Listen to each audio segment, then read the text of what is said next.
I love the idea of being able to say no to people, being able to say, like, sometimes people will ask me to be on my show, and there's a nice way to say no. I'd love to know what that is. Yeah.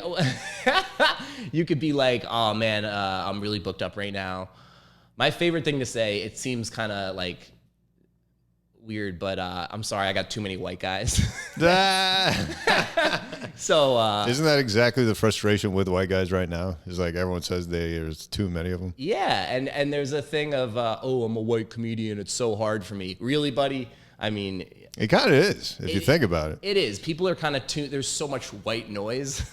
Hey. Today, we talk about... Yo! Hey! What's up, man?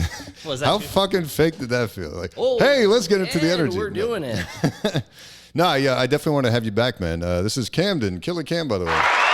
Yeah. What up? You know what I've learned since the last time I had you on here? What's that? A couple of things. I learned that most podcasts die by like episode 7. Oh. And I'm at like almost 7D. Oh my God. And second thing I learned is you should plug people in the beginning because people tend to tune out and not pay attention to the whole thing. So instead of plugging shit at the end, where can we find you? Okay, my name is Camden Polio, Killer Camden 33 on IG. I don't tweet. I should probably tweet. And, I do a show on Mondays and Tuesdays at No Fun Bar in the Lower East Side. Monday night, 10:30, Tuesday night, 9 p.m., and the rest of the week, I'm homeless. Actually, the Monday show is new to me. When did you start that? About a month and a half ago, Jeremiah Schur, very funny comedian, and I decided there was a spot available at the venue that I do the Tuesday show at. And at first, I looked at it like 10:30 on a Monday, like it's open for a reason. Who would come to a bar show late on a Monday? And it's been good. Excuse me. No, the same exact thing just happened to me. Like, it's been good. It's been very. It's been fun, man. It's I love making shows. I used to do TV production, and so that sort of aesthetic has stayed with me. About like. Whenever I get booked on other people's shows, which is almost never, I notice that I notice the little things, you know, like it's the little, like it's show business. You're showing something, right? You know, when you're on stage, it's almost like you know at the auto show when they'll make like the new Kia Sorento look beautiful. Like our comedy isn't a Ferrari yet; it's a Kia Sorento. So. But we still have to polish it up and put it on the 360 rotating table, right. And you know what I mean, have the curtains and the smoke effects and shit. So why for yourselves or for the bar to keep you there? Like I'm just saying, put a little effort into your presentation. You know, like we are so thankful that people come into our show that like. I don't want someone walking back and forth and like going to the bathroom, and we pull the curtains tight, and I ask them to dampen down the music in the front room. Yeah, you know what I mean? Like, and if there's like a crazy unruly person, I got to get them out of there because they're, you know what I mean? Like, I'm security, I'm the manager of the show. Sometimes I'm hosting, I'm a comedian. Yeah, I'm everything. Right. So yeah, that sounds fucking torture, man. It's fun. It's really, and it makes me realize like, yo, if I'm on someone else's show, I have posters with me that they say free comedy show on them. So like, I'll go outside and I'll bark for your show. You know what I mean? Just because. If you didn't bark and there's only like 4 people in the bar, what if I can get 4 more people? Now we got a crowd. Check it out. See? I roll with heat. So you just carry these everywhere? Yeah, they slide in. I mean, I got them laminated. I feel like I became a real comedian the day I laminated my signs because I used to have like white paper marker and like it rained one time and it ruined my signs. So, man, I graduated when I laminated. Did you have those when you were here the first time? I don't know. Was it a year ago? Less than a year. Everything feels like it was a couple of years ago. Are you fucking serious? Dude, what, 6 months? Less than 6 months. No, it was like, what, maybe 2 months ago? Oh, shit. Maybe? Dude. Actually, now you got me second guessing. I know it wasn't that long ago. Something, I just feel like when you're doing mics all the time, like this is a new concept to me. I feel like everything was a couple of years ago. Like Barack Obama a couple of years ago. I feel like a couple of years ago I didn't have a smartphone, but also I feel like this podcast I did with you was a couple of years ago. Jesus Christ. I don't know, man. Time is fucked up now. Yeah, no, tell me about it. Maybe it's just because you're older. That, and they keep retroing all my favorite sneakers. I don't know what year it is anymore. Interesting. Yeah, no, it's. Have you bought anything new recently? I did. I do feel like I'm becoming an old man and I'm changing a little bit. I'm 38, and I love the nostalgia factor of like, everything I ever wanted from age 8 to age 18 is coming back now. And it's funny because I thought the wave was going to stop like 3 years ago or a couple of years ago. You know what I mean? Like, they're like, oh, they can't keep retroing shit. Like, it's going to be a fad that dies. No, and, I don't think so. And when you get, just when you think it's over, they retro something they just retroed already again. Like the Tech Challenge 2s that you got. I've had those. I had them in like 2014 and I had them in like 2012. Like they just keep going. So I'm never going to fucking stop feeling like they're tugging on my heartstrings. You know what I mean? Nike just keeps bringing me back. But other companies are doing it too. Check this out. So this summer I bought Birkenstocks. I know you're not a big flip-flop Not huge, guy. but I'm thinking about actually picking up a pair of these. They are really comfy. I wore them into round 2. There's, the secondhand shop. And someone at round 2 told me wear them in the shower, and then like your feet will like really mold into them better, and they become real cozy. I love them, man. I love them. I had them freshman year of college, and I had them for like 2 weeks, and then I got really drunk at a frat party, and I woke up without my shoes. So I hope that's all that happened to me that day. No, what were you in round 2 trying to get? Actually, so my comedy show is in the Lower East Side at No Fun Bar, and round 2 is right around the corner. So I go in there like 4 days a week. You're right. Yeah. I'm always in there, dude. Like I don't know if they love me or hate me because I'm friends with a lot of people there, but I've never bought anything. I'm just always like I'm like that guy, and one of the doormen really hates me there. Why? So I don't know, dude. Like I have a Pomeranian. Me and my girlfriend have a Pomeranian, little puppy. And one time I came in with the Pomeranian, and he like lit up like a Christmas tree. He was so excited. I actually took a picture of him with the Pomeranian for him on his phone. And then when I started coming around without the dog, he's been really weird to me. What? like I'm like, yo, bro, I'm the guy with the Pom. So I brought the Pom in a few times later. And he was all geeked out about the Pom, and I was like, "Yeah, you don't get to pet my dog." Interesting. I've never heard that dynamic where someone likes you because you have a dog, and then you start not bringing it, and then they start getting mad at you. That's kind of pretty funny. And part of like what makes me want to do comedy is that need to be liked, and when someone doesn't like me, it drives me crazy, And there's nothing cornier than like trying to get someone to like you. I see. Maybe that's why. Maybe that's why it's just like a vicious cycle, you know? Yeah. Like the harder you try, the more he hates you. I do that with a lot of comics too. Like there's a lot of comics who I'm like, oh, that guy hates me. But like he's probably not thinking about me. And probably. Yeah, man. I love the idea of being able to say no to people, being able to say, like, sometimes people will ask me to be on my show, and there's a nice way to say no. I'd love to know what that is. Yeah. You could be like, oh, man, I'm really booked up right now. My favorite thing to say, it seems kind of like weird, but I'm sorry, I got too many white guys. So isn't that exactly the frustration with white guys right now? It's like everyone says there's too many of them. Yeah, and there's a thing of I'm a white comedian, it's so hard for me. Really, buddy? I mean, it kind of is if you think about it. It is. People are kind of there's so much white noise. Hey. I'll give you one of those. It's like being on stage. It's like I got to hold for applause. I like that. There's so many straight white guys that are still trying to break in, and they're funny.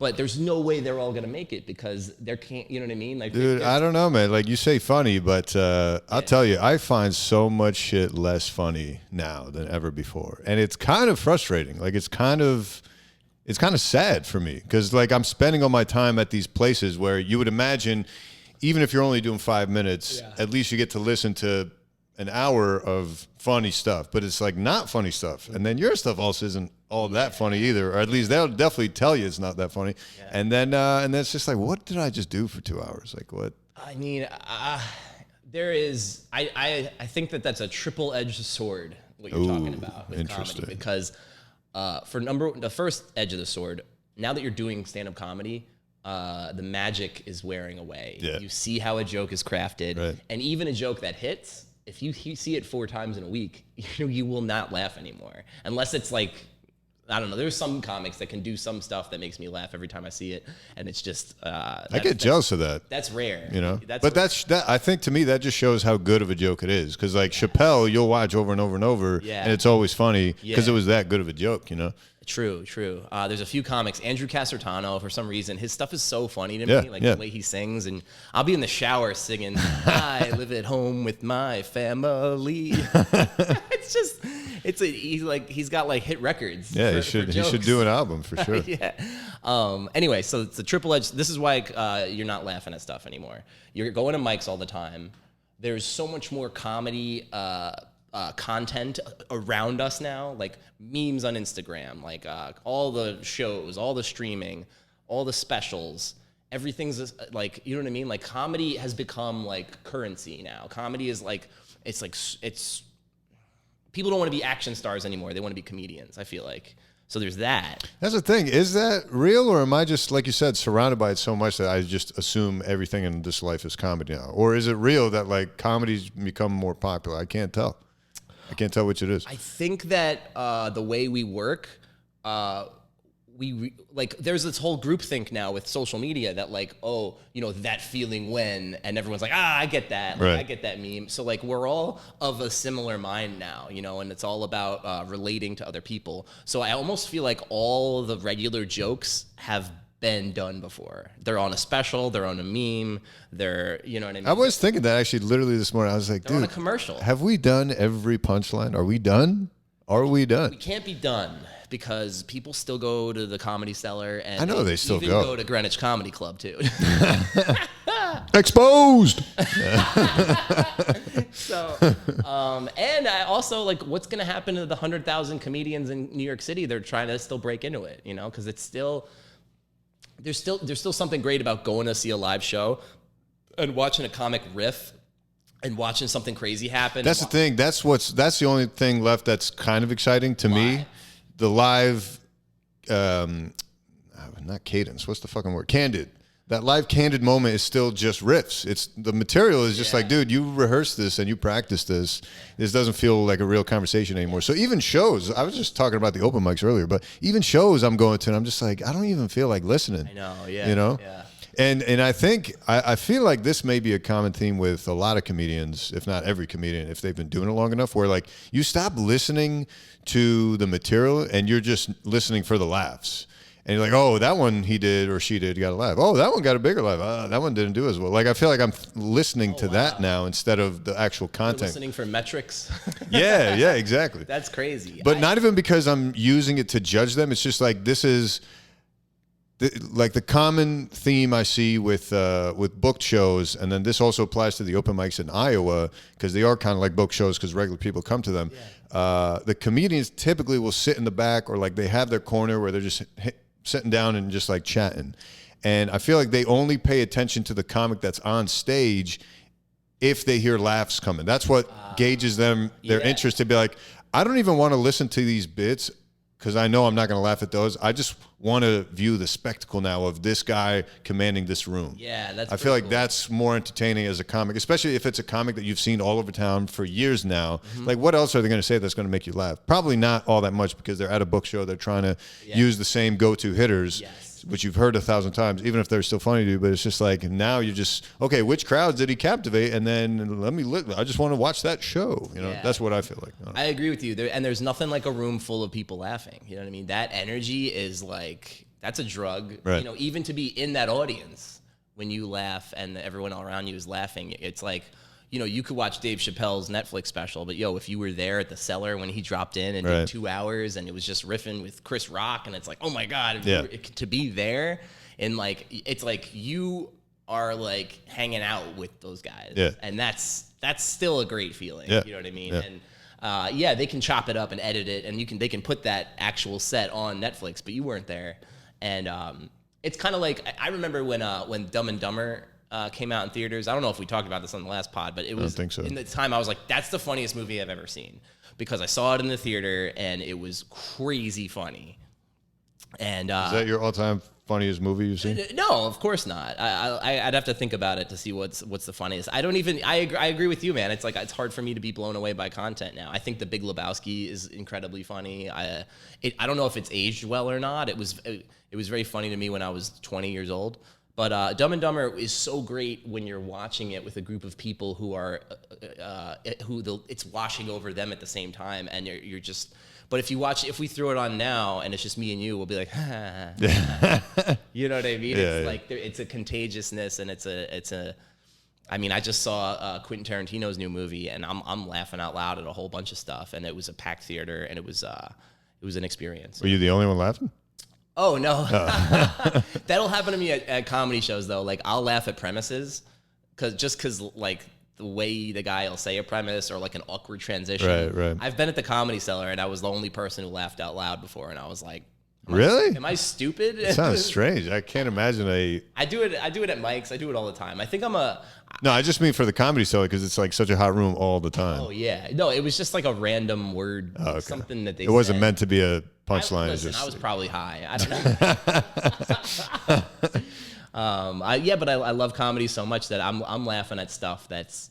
Sometimes I'll just laugh at the dumbest premise, and I'll just be like, "Ha! I know you're about to do a joke," and that makes me laugh. Yeah, no, I've been there. I don't know if I might be brain damaged. No, that's definitely happened to me too. Actually, just yesterday it happened to me. I went to Jimmy's mic for the first time in a long time. Yeah, and just like some of the words placed in a certain order just got me. I was just like, oh my god, yeah, just like this involuntary like, Yeah. I think that's why there's still room for comedy to grow. Like when Nanette came out, and people were like, "Oh, there's no jokes in there." First of all, you go back, it's like full of killing jokes. Like there's like one-liners in there. There's honestly like her laughs per minute is high. It is a real comedy special. It's not just like a social PSA or whatever. So I think like there's still going to be comedy coming out of like. South Africa and Russia, and maybe not Russia, but it'd be cool to see like a Ukrainian comic blow up. Well, I was gonna say I don't know that that's gonna happen because I think you need a quote modernized perspective. What I mean by that is like these places that don't get all this stand-up comedy, like let alone us, that we're just like consumed and surrounded by comedy all the time. So we have to find ways of evolving it. Otherwise, we just won't even try it. We'll just be like, no, I've heard that before. I'm not going to say that, right? So you're always trying to find something new. Whereas with these other quote markets, if stand-up comedy is still relatively new there, you're still getting the knock-knock jokes. They're still at that level. Yeah, true, you know what I'm saying? True. It's like third world developing countries that just got like flip phones or whatever. Something like that. Yeah, that's what I equate it to. At least that's what I think is going on because I can speak for Iran, right? So like growing up, I remember the kinds of jokes I would hear at like family gatherings or like my parents would have friends over and then they would laugh and tell jokes.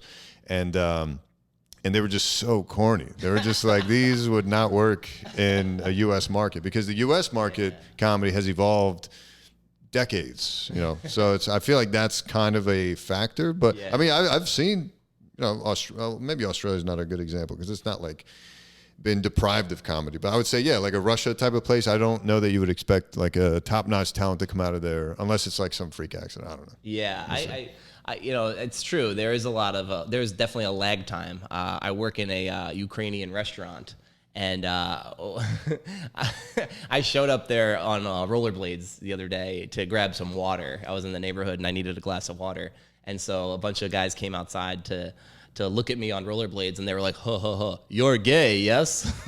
Like, yes, that's the joke. Wow. Good one. It's not the most insightful, searing humor. Well, there's also a component of like, I don't know if they're a comedy type of person. You know what I mean? So there's a lot of homophobia in Eastern Europe too. I mean, all over the world. Also, like we live in New York City. Like we think like it's fine, everyone's gay, whatever, who cares? But it's like in the rest of the world, it's like. That's not cool yet. You know what I mean? Right. A lot of the world is not caught up to that. And they still think it's funny to be like, gay. That's the best. That's the top level of comedy in some places. And what's funny is if you knew to have your level that low, like you could probably get more laughs. Because you know what I'm saying? Because I feel like humor. Because you're thinking, how do I get someone to make me laugh? And it may be a a threshold that's just like way too high for like the average person to laugh. I feel like a lot of us we're overthinking it a little. Like we're trying to it's like we're trying to make the next iPhone of jokes, you know what I mean? Like, whereas like the regular person's like, dude, just give me an iPhone 6. I don't care. I don't need like all, you know what I mean? Like they just want, oh, tell me a funny joke about, you know, a wedding you went to, or tell me a funny joke about, haha, you know, when your kids are home for the summer, or, you know, I don't know. Like, I don't even know what normal people would want to hear jokes about. Well, I listened to some of these specials, man, like, and I'm not laughing. And I'm just like, I'm clearly not meant for this crowd, or maybe it just doesn't carry over via video. I don't fucking know, but I think there's a big problem with guys like Louis. I mean, there aren't guys like Louis. Louis in his own category, but Louis decided to start making a special a year, and the whole industry was like, "Oh, that's what we have to do." And it takes a long time to make an hour of material. Yeah, you could film a special every year if you want to, but is it going to be good? Is it going to be special? You know, like there's this thing of that's the new business model, and it's like. Michelle Wolf has just recorded a new special, and I was like, didn't her last special just come out? But it was a couple years ago by now. Well, I mean, part of it too could be like someone could have a lot of material and they just found a way to get 2 specials out of it, in a short period of time. That's also possible, just to play not devil's advocate. But I mean, come on, man. No one's got an hour of bangers and then can make another hour of bangers within the 12 months. It's not. No, I agree. I'm just saying if they've worked on, let's say, I don't know her work very much, to be honest with you, but other than the correspondence dinner, I really haven't seen much of her stuff. Yeah. But I imagine she's been doing stand-up for years and years and years. She's an incredibly hard worker. And she was probably a bad example to say. Yeah. But I totally get what you're saying. It's like, I've seen a lot of that. Other comics have talked about it too, where like people are like scheduling their special to be shot and they haven't even like thought of the hour yet, which is so hilarious to me. It's like, are you that cocky? Like what? I want to see a special where a guy just like halfway through it is like, oh, what do you guys want to talk about? And then it working. You know what I mean? It'd be so cool to see some real crowd work in a special. Not like Todd Barry's like crowd work the whole thing. He does a special where it's all crowd work, but it's chopped up over like 15 different shows in different cities. But where's this on? Netflix? It's just called Crowdwork. On Netflix? I think it's available in every platform. Somewhere. Okay, I'll have to look that up because that'd be interesting to see. I've been debating doing that, just like because I can't think of new material currently, but I still want to get on stage. So like, I'm just wondering, should I just do the whole what do you want to talk about for like 5 fucking minutes? Just like see if I can come up with something. I don't know because it's not my strength, so I feel like I should just do it. I don't know. I debate with that too. I'm like, what am I gonna do? Run over these jokes that I kind of fell out of love with? Yeah, exactly. That's how I feel right now. I'm just like, ugh, yuck. They say you got to get on stage a lot. Like it's all about getting on stage. Right. But I think if you're getting on stage without material, I don't know. I mean, I guess you're getting more comfortable on stage, and something's gonna come of it. But like, it does kind of feel like you're just throwing $5 in the river when you go to a mic and you're just like, "Oh, what's up, guys?" Yeah. No, I've definitely because I've been struggling with this, man. It's just like you feel like you want to quit, but it's just like, why would I quit? I'm seeing so many funny people out here doing their thing. Yeah. Every time I bump up against it, I see the people who are working really hard.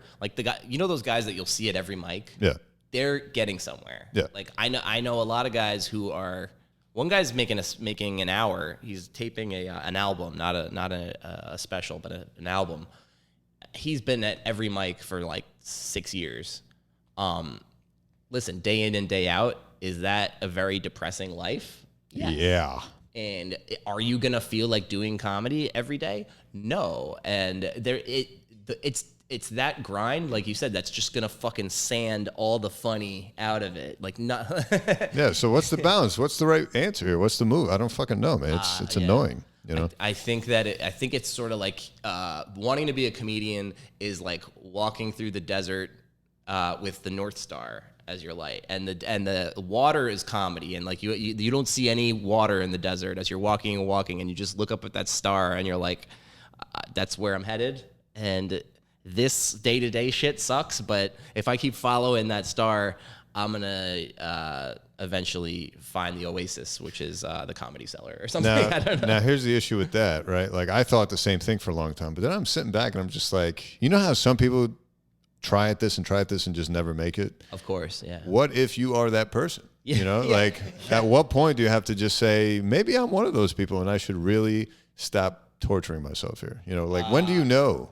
Someone said that. I think it was Louis, and he said it takes about 10 or 15 years to become a good comic, but it also takes that long to find out you're not a good comic. Yeah, right. Oh my god, it's funny. It's like, are we throwing our lives away? Yeah. But dude, you're come on, you're all in.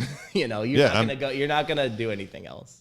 Well, I have other stuff I'm doing, you know. Right, but like in terms of comedy, like for you to like you have like jumped into the puddle so big that for you to like step out and be like, never mind, people will be like, what was that? You know, like you're in. I don't think they would care. I don't think anyone would even bat an eye. They'd be like, oh yeah, that guy. Yeah, I guess I haven't seen him in a while. Well, listen, man, you made 70 podcasts already, so people are invested in what you have to say. No, I mean, well, I definitely am. I'm the one putting them on.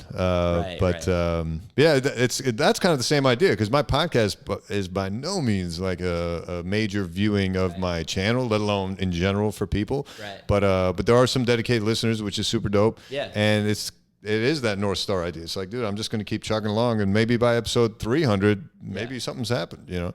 Also, do you like what you're doing? Because it can get tough at mics, but you have to fall back in love with going to mics. You have to fall back in love with writing and with the excitement. Like, do you still get like that nervous stomach thing when you're like, all right, I'm next, and then they call your name and it's like this. Yeah, because I want to be funny. Something's about to happen. Right. And whether I'm about to kill or I'm about to bomb, I still have this wild excitement about when I'm about to go up. And I've been doing comedy for 6 years, and it's been mostly just miserable. But that feeling is never. I don't think it's going to go away. It's exciting. But is it exciting enough to keep doing? That's the thing, you know. Yeah, no, dude. I do think like we're all just kind of like pushing mud up a hill. Like we're just it feels like a struggle, but it is a voluntary struggle. I overheard a comic the other day at an open mic. He was really like bathing in that whole tortured artist thing. He was like, oh, I hate when comics are like, I'm so happy to be here. Like, I really want to be here. He's like, I don't want to be here. He's like, I have to be here. He's like, I have to make this joke work or I'm going to jump off the bridge. And I was like, dude, what the fuck? Just kill yourself. Oh, wow. Like, you know what I mean? Like, dude, first of all, no one needs another comic. We have all the comedy, you know what I mean? Like, no one needs you. Like, if you are just carrying the weight of the world of like, oh, my struggle to be a comic, like, I don't think you're ever going to matter, because you should have a joy about it. It should be something that whether you blow up or you just stay with the same amount of followers and you just keep doing Otto's Shrunken Head until, oof. Well, I don't want to do that. No, that is a sad proposition. But like, I think like doing it for the sake of you love it, and then because you love it, you do it the best you can. Then something's gonna happen. Something good is gonna come of it. It has to. Yeah, I don't know. I feel like I'm destroying myself getting there. That's interesting. And I'm just like, is all this destruction worth whatever I'm headed towards, which I haven't even fully defined for myself. Like, I don't have a set goal of like, oh, Comedy Cellar, Netflix special, this or that. I don't have a set thing. Maybe it's good to be destroyed though, because I agree with you. I think I used to think comedy was making me a worse person, because in conversations I would just be like, this is boring, you know, cut to the punchline. You know, my mom told me this incredible story of how my cousin has a long lost brother, but she took 6 minutes to tell me the story, and I was like, Mom, you got to get to the punchline. And I was like, come on. She's like, I didn't know how to. I was like, Mom, come on. Here's the thing, though. You're never gonna get past with that story. I say the same thing to other people. I'm just saying, hey, let's go. But then when it's my turn to talk, I flesh out every fucking little detail that's unnecessary. Yes. And why do I do it? I don't know. But what I was thinking of is, you say you're destroying yourself. Comedy is really humbling, and I think it's important. Like, being humble is so not 2019. You know what I mean? It's like, oh, being you're supposed to be like stunting. You're supposed to be like brash and like, you know, I look at the confidence of young people and I'm like, oh my God, like how do you, but doing comedy like humbles you, and you're thankful for the spots you do get, and you're thankful for the laughs you get. I think it's probably like burning away a lot of ego for you. You know what I mean? Well, I've never had a super big ego. And any moment I did, I would always check it by calling myself a piece of shit and believing it. So so I think I'm okay on the ego part. It was just like, because I knew coming into it, I wasn't going to be very funny to start, but I knew I had to start somewhere till I get somewhere, right? Yeah. And I would definitely say I'm funnier now than I was a year ago, less than a year ago when I started. But see, I was gonna say you've been doing comedy a couple years now. No, a couple years. Everything's a couple. Oh years. Yeah, okay. No, it's although it's starting to feel like that, because it's just like, fuck, man, this is such. Because I think I'm feeling something that someone told me once, which is like when you first start, you get this exponential growth in terms of like how good you're getting, but then you hit a point where like the improvements are only incremental now. They're not like skyrocketing. So like my improvement from mic 0 to mic 5 is the same kind of jump that I'll get only from doing mic 100 to 300. You know, it may take me 200 more mics to make that much of a jump.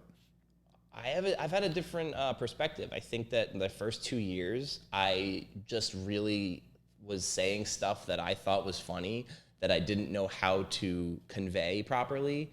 Like, I would crack myself up on stage, but if I would go back and listen to the tape, no one else was laughing. Right. It was the ramblings of a madman. And through going to so much, seeing so much comedy, writing so much, trying so many different types of comedy, like what if I just try to tell a weird story up there? You know, what if I try to tell just one-liners? What if I do more like about my depression or about how I always feel insecure and I want to please, you know what I mean? Like just try, like, how about this? How about this? How about this? Like, I think in the last year, I've gotten way better. And I'm in my 6th year of comedy now. I'm about to, it's 6 years now. So that thing of like that boost that you're looking for to level up is totally coming for you. Like you just have to keep going. You just have to keep going. Yeah, but that's what I mean, man. It's just like keep going, keep destroying yourself, keep destroying yourself. It's like, fuck, man, it hurts. It's not a good pain, you know. It's like that gym soreness that just doesn't go away and you just don't see the muscles coming. So you're like, fuck, man. Yeah. You know? That's growth. That's telling you that your material needs to change. That's telling you need to hit mics. You think? That's telling you your mics, you need to hit more mics. You need to write more. That's what that is. Because if you're